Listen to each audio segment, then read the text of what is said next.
करते हैं। इससे पहले भी कई बार 2013 तक इसमें संशोधन होते रहे, तब तो किसी ने इस तरीके से भ्रम फैलाने का प्रयास नहीं किया। आज जिस तरीके से भ्रम फैलाया जा रहा है कि ये मुसलमान विरोधी है, असंवैधानिक है, सोचिए भारत की संसद में ये लोग कह रहे हैं कि कोई असंवैधानिक चीज आ सकती है।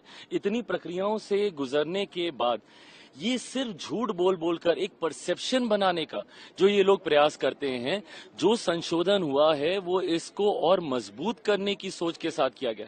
इस कमेटी में हर दल के सदस्य बैठे थे, मेरी पार्टी के सदस्य इसमें मौजूद थे, अरुण भारती जी। इसमें जो बदलाव किए गए हैं इस सोच के साथ किए गए हैं कि कैसे इसको और शक्तियां प्रदान की जाए और ऐसे लोग जिनके साथ संभवतः अन्याय हो रहा है कैसे उनको न्याय दिलाया जाए। आज अगर इससे किसी को तकलीफ है या होनी चाहिए, ये वही लोग हैं जो इसमें भ्रष्टाचार करते हैं, ये वही लोग हैं जो गरीब मुसलमानों से उनका हक छीनते हैं या उनको हक नहीं देते, या जो महिला मुसलमानों को आगे आने से रोकते हैं। उन लोगों को जरूर इन संशोधनों से तकलीफ होगी। आज की तारीख में जो सकारात्मक संशोधन किए गए, भाई शुरू में हम लोगों को भी इश्यूज थे, कमेटी में हम लोगों ने भी अपनी बातों को रखा, पार्टी की तरफ से सुझाव दिए गए, पार्टी की तरफ से जहां पे जरूरी बदलावों की जरूरत महसूस हुई उसको हम लोगों ने किया। विटनेसेस के तौर पे कितने ऐसे मुस्लिम संगठन हैं जिनको हम लोगों ने खुद बुलाया, वहां पे उनकी बातों को रखा और जितनी जायज बातें हैं उनको हम लोगों ने स्वीकारने तक का काम किया। पर दिक्कत यह है कि विपक्ष जो भ्रम फैलाने का प्रयास करता है वो चाहते ही नहीं कि गरीब मुसलमान, जिसमें पसमंदा हो, अंसारी हो या महिला मुसलमान हो, जो लोग आगे आना चाहते हैं उनको ये लोग आगे आने से रोकते हैं। इससे पहले भी सीए के वक्त क्या हुआ था, यही भ्रम फैलाया गया था ना, देश भर में एक आगजनी का माहौल खड़ा कर दिया था। ये पुरानी संसद में मैंने खुद लोकसभा में खड़े होकर मैंने कहा था कि समय बताएगा आने वाले समय में कि भैया कौन से मुसलमान की नागरिकता छीन ली गई।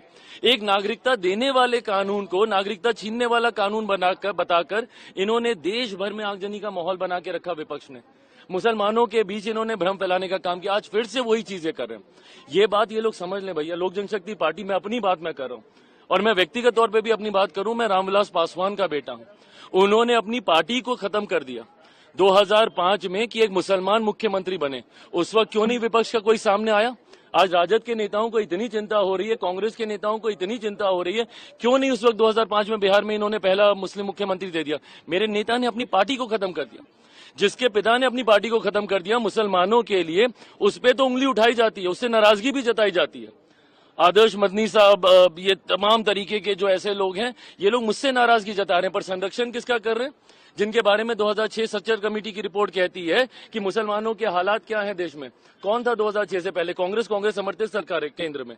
बिहार में कौन था? राजद की सरकार थी निरंतरता में 15 साल तक, 90 के दशक से लेकर 2005 तक। तो मुसलमानों के हालात खराब किए तो किसने किए? इन लोगों ने किए कि हम लोगों ने किए? और आज आप हमसे सवाल उठा रहे हैं, हमसे नाराजगी। जो विपक्ष आपको भ्रमित कर रहा है, जो आगजनी का माहौल बना रहा है, सीएए को लेकर देश भर को इन्होंने जलाने का काम किया, किसकी नागरिकता छीन ली गई, आज वही भ्रम फैला रहे हैं। क्यों? क्योंकि वो लोग चाहते नहीं है कि जो कमजोर मुसलमान है, जो गरीब मुसलमान है या महिला मुसलमान है, उनको आप आगे आने दें। अपना आधिपत्य जता के रखना चाहते हैं कुछ मुसलमान ऐसे जो कि चाहते ही नहीं। आज मुझे बताइए, क्या वक्फ बोर्ड में जो संपत्ति के ऊपर जितने भी डिस्प्यूट चल रहे हैं, क्या वो डिस्प्यूट कोई हिंदू और उसके बीच में चल रहा है? उसमें मुसलमान भी शामिल है भैया, वक्फ और मुसलमानों की संपत्ति के बीच में चल रहा है। ऐसे गरीब मुसलमान जिनकी संपत्ति को जबरन हथिया लिया गया है, वो कहां जाएंगे? उसमें तो क्लॉज में यहां तक भी कहा गया है कि सीमित विषयों के ऊपर मामला कोर्ट में जा सकता है। क्यों सीमित विषयों पर? अगर वो गरीब मुसलमान है, क्या वो कोर्ट में नहीं जा सकता? क्या वो अपने हक की लड़ाई नहीं लड़ सकता? तो ये लोग सिर्फ बंटवारे की राजनीति करके भ्रमित करने का कार्य कर रहे हैं। हकीकत में जो संशोधन हुए हैं, सकारात्मक संशोधन हुए हैं, पारदर्शिता लाने की सोच के साथ ये संशोधन किए गए हैं। मौजूदा स्वरूप में, जिसमें सुझाव लोक जनशक्ति पार्टी रामविलास के द्वारा भी दिया गया था, मौजूदा स्वरूप में जिस तरीके से संशोधनों के साथ इस विधेयक को लाया गया, लोक जनशक्ति पार्टी रामविलास इसका समर्थन करती है। सारे कंडीशंस को रिजॉल्व किया गया है। ये अब सदन के पटल पे किया जाएगा, वहां पे रखा जाएगा। But most of the suggestion that was given by my party is been accepted.